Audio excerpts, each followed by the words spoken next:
اپنے اسلام کے اندر مداخلت مت کرو، ان سے منقطع رہو۔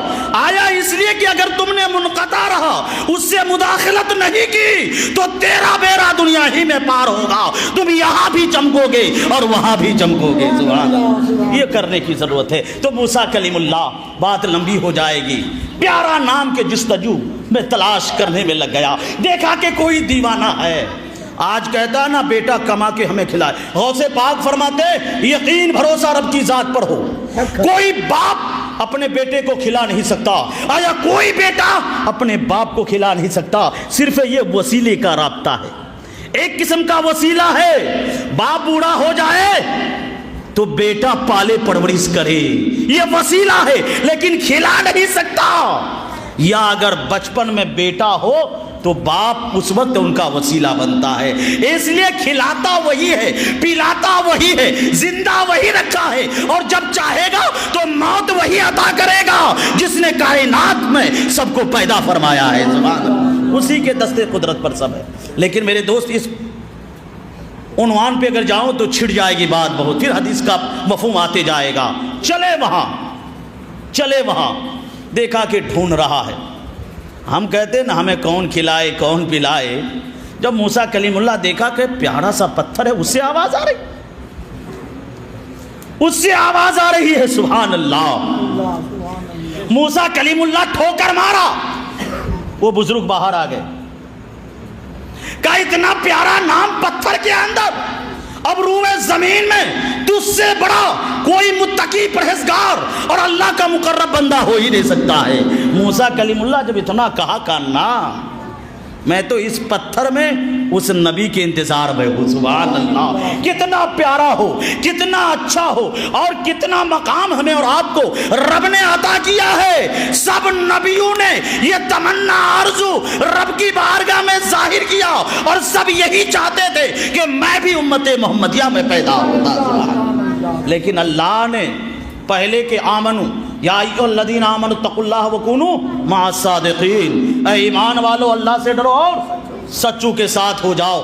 آمنو، پہلے یہ لفظ آمنو، یہ آمنو کا خطاب آدم سے تھا، شیش سے تھا، زکریا سے تھا، دانیال سے تھا، یحییٰ سے تھا، موسیٰ کلیم اللہ سے تھا، ابراہیم خلیل اللہ سے تھا، اسماعیل جبی اللہ سے تھا، عیسیٰ روح اللہ سے تھا۔ تمام نبیوں کو پہلے، چاہے وہ توریت ہو، انجیل ہو، زبور ہو، ہر کتاب میں آمنو کا لفظ پہلے بولا جاتا تھا نبی اور رسولوں کو، اور اپنے مقدر پہ قربان جاؤ کہ قرآن نے یہ امت محمدیہ کو آمنو کا خطاب سے نوازا ہے۔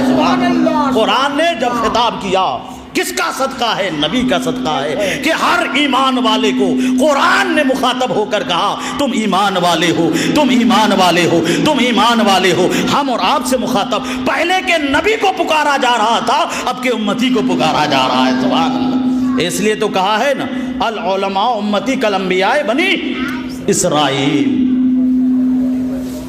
بنی اسرائیل کے نبیوں کی طرح امت محمدیہ کے علماء ہے۔ سبحان اللہ، کتنا اعزاز دیا ہے، کتنا رتبہ، کتنا مقام دیا ہے۔ آپ معمولی نہ لے لیں، اگر آپ نے کسی علماء سے، حافظ و قاری، خطیب و امام جامع مسجد، اعلیٰ حضرت جامع مسجد کے امام صاحب، مناظر صاحب ہے، اگر آپ نے اس کو دل سے تعظیم کی، جانا کہ حافظ قرآن ہے، سبحان اللہ، ہر ایک کی قسمت میں، ہر ایک کے حصے میں یہ نعمت نہیں آتی، ہر کوئی حاصل نہیں کر پاتا، ہر کوئی آیا مسلمان کلمہ پڑھنے والا بہت ملیں گے، لیکن حافظ قرآن نہیں بن پاتا ہے۔ حافظ قرآن وہی بنتا ہے جس کو اللہ چن لیتا ہے، قاری قرآن وہی بنتا ہے جس کو اللہ چن لیتا ہے، اور آپ کی قیادت کرتے ہیں، آپ کی رہنمائی کرتے ہیں۔ ہر باپ کو، ہر بھائی کو، ہر بیٹے کو اپنے باپ کی فکر ہوتی ہے کہ میرا باپ صحیح سلامت رہے۔ آیا ہر بیٹے کو آپ کی دولت سے پیار ہے، آپ سے پیار ہے، ہر باپ کو، ہر بیٹے کو، ہر بھائی کو ایک دوسرے سے پیار و محبت کرتا ہے، لیکن آپ کے امام اور علماء کو، حفاظ کو، قراء کو آپ کی دولت سے پیار نہیں ہے، آپ سے پیار یہ ہے کہ اللہ تعالیٰ قیامت کے دن یہ کلمہ پڑھنے والے کو جہنم میں نہ جانے پائے، اس سے روکتا ہے، اس سے روکتا ہے، اس لیے تو کہتا ہے کہ نماز پڑھا کرو۔ اس کو درد ہے کہ یہ کلمہ پڑھنے والا کل قیامت کے دن کہیں جہنم میں نہ چلا جائے۔ ایک علماء کو آپ کے بارے میں درد ہے، تب تو کہتا ہے نماز پڑھو، روزہ رکھو، زکوٰۃ دو، حج کرو، بھوکوں کو کھانا کھلاؤ، ننگوں کو کپڑا پہناؤ۔ یہی طریقہ صلحاء، فقہاء، متقدمین، متاخرین، قطب، ابدال، اوتاد، ابرار، اخیار کا ہے۔ یہ طریقہ علماء اپناتے ہیں، آپ کو اس راستے سے ہٹاتے ہیں اور سیدھے راستے پر چلانے کی کوشش کرتے ہیں۔ آج تو یہی ہونا چاہیے، لیکن آج ہمارا اور آپ کا تجربہ کیا ہے؟ جو ہی ٹھوکر مارا باہر نکلا۔ بہت پیارا بزرگ ہے، انہوں نے سوال پہلے یہ کیا، اے موسیٰ کلیم اللہ، تمہارا دل میں ارادہ یہ تھا کہ میرے علاوہ کوئی اس آبادی میں اب نام لینے والا کوئی نہیں ہے؟ اے موسیٰ کلیم اللہ، رب کے بندے بہت ہیں، لیکن کوئی ظاہر ہوتے ہیں اور کوئی چھپا ہوا ہوتا ہے۔ سبحان اللہ۔ آپ کہہ نہیں سکتے کہ ان میں کون اللہ کا مقرب بندہ ہے، کون رات کو اٹھ کر توبہ کرتا ہے، کون تہجد کی نماز پڑھتا ہے، کون نفل پہ نفل پڑھتا ہے۔ رابعہ بصریہ کا آپ نے نام سنا ہوگا۔ میری ماں اور بہنیں کان کھول کر سن لیں، اپنے بال بچوں کو تعلیم دیں، قرآن پڑھائیں، نماز کا طریقہ، وضو کا طریقہ، آیا زکوٰۃ کا طریقہ، حج کرنے کا طریقہ، ان تمام امور کو سکھائے۔ اگر زندہ ہو تو نور و رحمت کی بارش ہوگی، اگر دنیا سے چلے جاؤ گے بیٹا نیک کام کرے گا تو صدقہ جاریہ ہوتا رہے گا۔ یہی تو ہمیں اور آپ کو۔ رابعہ بصریہ ایک اللہ کی ولیہ گزری، بصرہ کی رہنے والی تھی۔ سبحان اللہ۔ بات آگے جمنن انشاءاللہ تقریر کا اختتام کر دوں گا۔ رابعہ بصریہ بصرہ کی رہنے والی تھی اور اس انداز میں زندگی گزارتی تھی۔ سبحان اللہ۔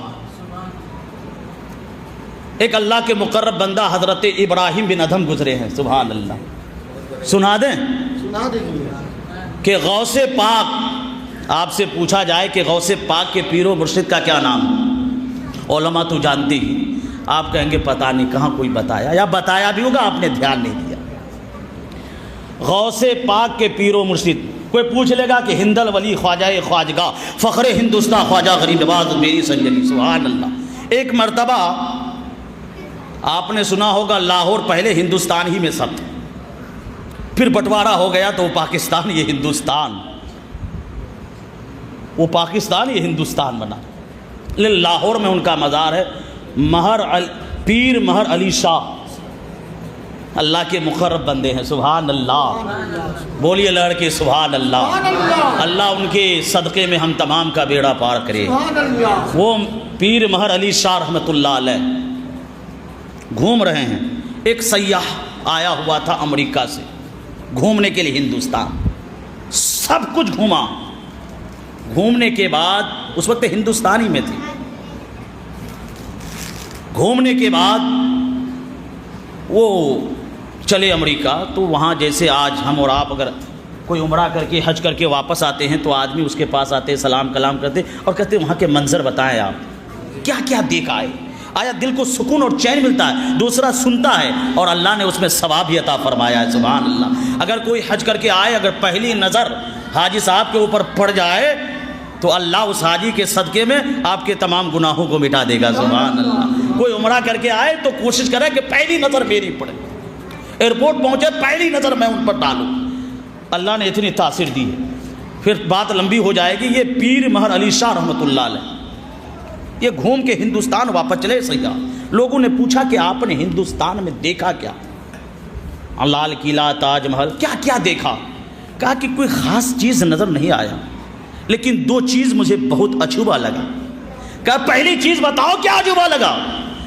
کہا کہ اجمیر شہر ہے اور اجمیر میں ایک بندہ لیٹا ہے جسے دنیا خواجہ کہتا ہے۔ ایک عجوبہ چیز یہ میں نے دیکھا کہ وہاں کی حکومت زندوں پر کیا کرتی ہے، حکومت بھی زندہ، جو سرکار ہیں وہ بھی زندہ ہیں اور جس پر حکومت چل رہا ہے وہ بھی زندہ ہے۔ یہ تو سمجھ میں عجوبہ نہیں لگا، لیکن ایک زمین کے اندر لیٹے خواجہ ہے اور حکومت زندوں پر کرتا ہے. سبحان اللہ. یہ عجوبہ لگا کہ وہاں لاکھوں کروڑوں لوگ ان کے مزار پہ آتے جاتے رہتے ہیں. تو میں نے دیکھا ہے یہ کیسا راجا ہے, یہ کیسا خواجہ ہے, لیٹا زمین کے اندر ہے اور زندوں پر اپنا حکومت کر رہا ہے, دیوانہ بن کے سب آ رہا ہے. میں نے وہاں عجوبہ یہ چیز دیکھا. کہا اور ایک چیز کیا دیکھا؟ کہا کہ ایک پیر مہر علی شاہ کے سامنے میں گیا اور بابا بیٹھا تھا راستے میں. اللہ کے ولی کا یہ عالم ہے تو نبیوں کے نبی کا کیا عالم ہوگا. سبحان اللہ. کہا کہ بیٹھا تھا, میں ان کے قریب گیا اور قریب جا کر پوچھا بابا یہ آپ کے ہاتھ میں ہے کیا؟ تو انہوں نے کہا تسبیح. سبحان اللہ. اللہ کے ولی ہیں, تھوڑی دیر خاموشی اختیار کرتے, چپ چاپ ہو جاتے ہیں, تھوڑی دیر کے بعد سر اٹھاتے اور کہتے یہ تیرے کاندھے پر کیا ہے؟ کہا یہ بندوق ہے. پھر اس سیاح نے کہا کہ آپ کے ہاتھ میں وہ کس کام کے لیے آیا, کیا کام کے لیے وہ آپ کے ہاتھ میں جو آلہ ہے کیا کام کرتا ہے وہ؟ تو پیر مہر علی شاہ نے بندوق کی طرف اشارہ کیا. کہا یہ تیرا کس کام کا ہے؟ کہا اس کا کمال دیکھنا چاہتے؟ بابا نے کہا دکھاؤ. ایک درخت پر بیٹھا چڑیا تھا, چہک رہا تھا, انہوں نے نشانہ بنایا اور دھے مارا, وہ زمین پر گر پڑا اور ٹھنڈا ہو گیا, یعنی مر گیا.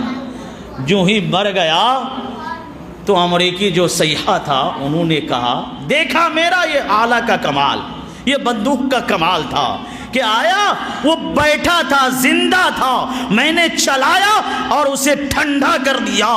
پیر علی مہر شاہ علی رحمان فرماتے ہیں اب دیکھ میرا اس کا کمال جو پیران پیر روشن ضمیر شیخ عبد القادر جیلانی نے مجھے عطا کیا تھا.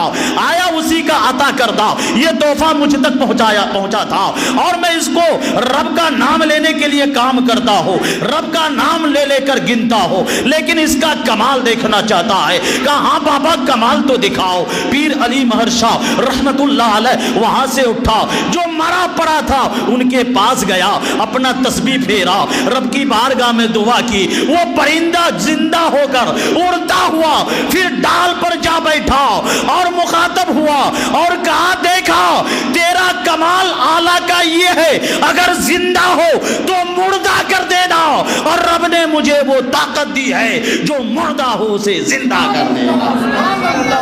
یہ ہے پیر کا کمال, یہ ہے پیر کا کمال. حضرت رابعہ بصریہ آپ نے سنا ہوگا, میری ماں اور بہنیں وہ رابعہ, اللہ اکبر, وہ رابعہ ہے جو 1000 رکعت نماز نفل پڑھا کرتی تھی. سبحان اللہ. وہ رابعہ بصریہ ہے. آج کی ماں اپنے بال بچوں کو گود میں لے کر لوڑیاں پڑھتی, گانا پڑھتی ہیں, اور ہمارا اور آپ کا تو یہ ہے کہ حق تلفی زیادہ کرتے. بیٹے کا نام ببلو, گڈو, وہ پپو, جو نام آیا من میں رکھ لیا. یہی نام کا اثر ہے کہ بیٹا پھر ہمیں اور آپ کو برباد کرتا ہے. آیا جوان ہو کر وفادار نہیں غدار ہوتا ہے. وہ ماں تھی رابعہ بصریہ. اور ایک اللہ کا مقرب بندہ حضرت ابراہیم بن ادہم, ملک ادہم سے چلا. ہر 2 رکعت, ایک روایت میں ہے ہر 11 رکعت, ہر 11 قدم پہ 2 رکعت نماز نفل پڑھا کرتے تھے. کہاں ہے ادہم اور کہاں ہے مکہ؟ وہاں پہنچنا ہے. ہر 2 رکعت پہ, ہر 2 قدم پہ, یا ہر 11 قدم پہ 2 رکعت نماز نفل. اگر کوئی پڑھتا ہوا آپ کے آبادی سے گزرے گا تو آپ بھی ان کے دیوانے ہو جائیں گے, ان کے مستانے ہو جائیں گے. آپ کہیں گے کتنا پیارا بندہ ہے, اللہ کا مقبول بندہ ہے, رب کا دیوانہ ہے, یہ اسی مست میں رہتا ہے. آپ بھی اس کے دیوانے ہو جائیں گے. ایسے ہی چلے. ارادہ تھا کہ خانے کعبہ کو دیکھو, اور رابعہ بصریہ یہ بندی ہے خدا کی, اتنا پیسہ نہیں اور کوئی ہم سفر کا شریک ساتھی نہیں کہ ہم بھی مکہ پہنچے اور خانے کعبہ کا زیارت کریں. سبحان اللہ. یہ نبی جس طرح نبیوں میں اعلیٰ میرے آقا جناب محمد الرسول اللہ ہے. ایسے ولیوں میں، تمام ولیوں میں اعلیٰ غوث پاک ہے. سبحان اللہ.